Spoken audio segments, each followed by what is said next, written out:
Good morning dear students. आज हम आपके साथ डिस्कस करेंगे हमारा टॉपिक इनविटेशन। इनविटेशन में 5 टाइप के टॉपिक हैं जो फाइनल बोर्ड एग्जाम्स में आएंगे। फर्स्ट वन इज कोई भी स्कूल से संबंधित फंक्शन है, annual day, sports day, annual food fest या फिर कोई शादी ब्याह का कार्ड है, ring ceremony, marriage anniversary, birthday party, उससे रिलेटेड कार्ड। एक छोटी सी बात है समझने की कि जब सिंगल इंडिविजुअल को कोई भी इनविटेशन भेजना है तो वो लेटर फॉर्मेट में होगा, और जब मासेस को या लार्जर ऑडियंस को भेजना है तो वो कार्ड फॉर्मेट में होगा। तो कोई भी स्कूल का कार्ड, जैसे स्कूल में एनुअल डे हो रहा है, स्पोर्ट्स डे, तो वो कार्ड की फॉर्मेट में बनाया जाएगा और भेजा जाएगा। वो हमने पहले भी आपसे डिस्कस किया है। और दूसरा जो शादी ब्याह, मैरिज एनिवर्सरी, रिंग सेरेमनी और बर्थडे पार्टी का, वो एक टाइप के फॉर्मेट से दोनों से इजी रहेगा। अब थर्ड वन है कि अगर आपके स्कूल में कोई भी इवेंट ऑर्गेनाइज हो रहा है, जैसे inter zonal debate competition, inter zonal quiz competition या क्विज कंपटीशन, या आपके स्कूल में कोई नई साइंस लैब बनी है, कोई जिम फैसिलिटी नई इनॉग्रेट करनी है, उसके लिए इनॉग्रेशन के लिए आपको किसी को इनवाइट करना है, या फिर पहले हम डिस्कस करेंगे कि कोई भी कंपटीशन आपके स्कूल में और किसी प्रोमिनेंट इंडिविजुअल को, किसी रिनोन्ड आर्टिस्ट को या पर्सन को आपको एज ए जज इनवाइट करना है, तो कैसे करेंगे। जैसे क्वेश्चन है, you are Vini a student of Model Public School Bhopal, your school is organizing an interjonal debate competition and you want to invite Mr. Ajay Kumar, Vijay Kumar and Mr. so and so to preside over the competition as a judge। तो आपको कैसे लिखना है paper में, board के paper में कैसे attempt करना है। तो हमने पहले भी आपको बताया कि जब सिंगल इंडिविजुअल को हमें इनविटेशन देना है तो वो लेटर फॉर्मेट में रहेगा। तो ये हमने लेटर फॉर्मेट में लिखा है।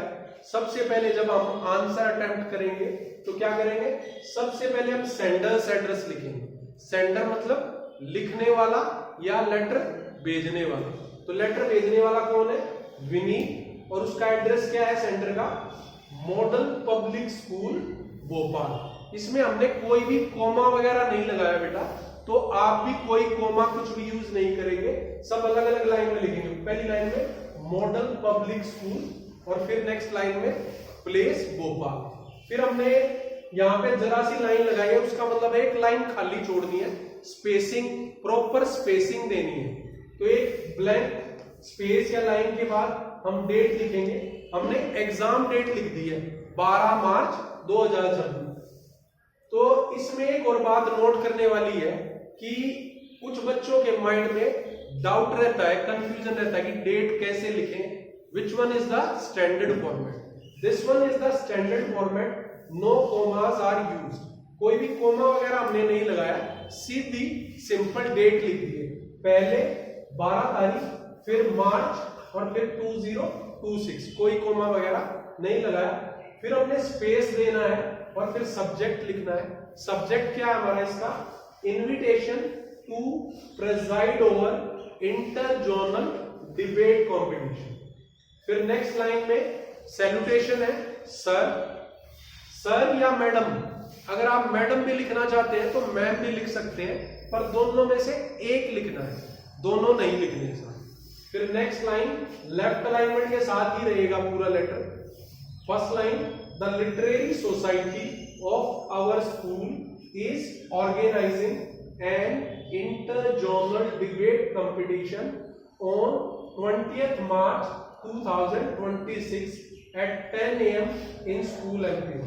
हमने 20 मार्च इसलिए लिखा है बेटा कि 12 मार्च को तो हम इनविटेशन ड्राफ्ट ही कर रहे हैं, हमारा कंपटीशन 7-8 दिन बाद है, तभी हम किसी को इनवाइट करेंगे और वो पहुंच पाएगा। तो ऐसी गलती ना करें कि यहां भी 12 मार्च लिख दे और यहां भी 12 मार्च लिख दे। तो दोनों जगह एक डिफरेंस रहेगा डेट का, 7-8 दिन का, 10 दिन। और स्कूल एमपी हॉल या ऑडिटोरियम भी आप लिख सकते हैं। Next line, kindly consent to preside over in the above said programme. Consent मतलब कृपया सहमति दें कि आप इस फंक्शन को प्रेजाइड करेंगे, जज करेंगे। थैंकिंग यू योर्स सिंसियरली, और जो क्वेश्चन पेपर में नाम दिया है, विनीत, अजीत, जो भी क्वेश्चन पेपर में नाम दिया।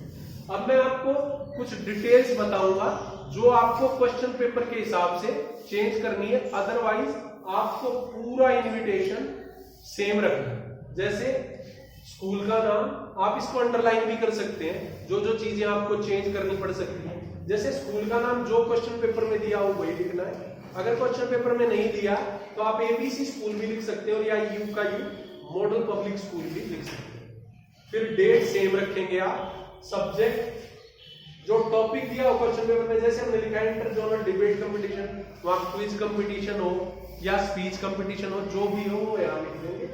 तो ये बीच में सेम रहेगा, बस इंटर जोनल डिबेट कंपटीशन की जगह जो क्वेश्चन पेपर में टॉपिक या टाइटल दिया है वो लिख देंगे।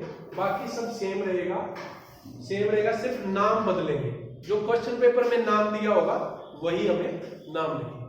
अब एक और चीज मैं आपके साथ शेयर करूंगा कि ये तो हो गए कि एज ए जज इनवाइट कर रहे हैं हम किसी को, या प्रेजाइड ओवर करने के लिए किसी डिबेट कंपटीशन, क्विज कंपटीशन को।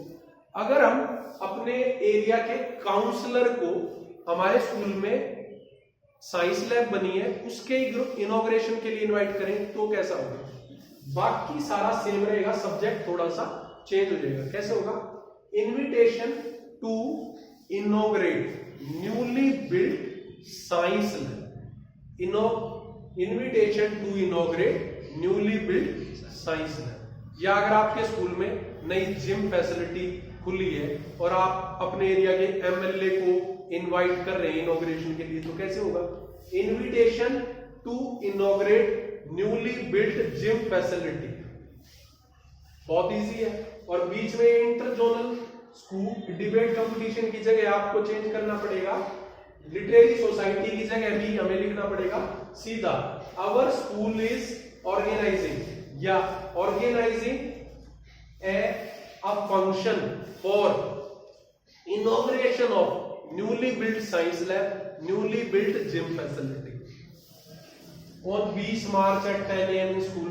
या आप ऐसे भी लिख सकते हैं as per the following schedule, date time venue दे देंगे, वो भी इजी है। आप इसी फॉर्मेट में रखना चाहें तो इसी फॉर्मेट में। और जिसको इनविटेशन दे रहे हैं जज के लिए या इनॉग्रेट करने के लिए, तो यहाँ लिख देंगे kindly consent to inaugurate the facility और thanking you your sincerely. Same रहेगा, कोई भी दिक्कत इसमें नहीं है। बहुत इजी है, बहुत इजी, आप आसानी से कर पाएंगे। Thank you.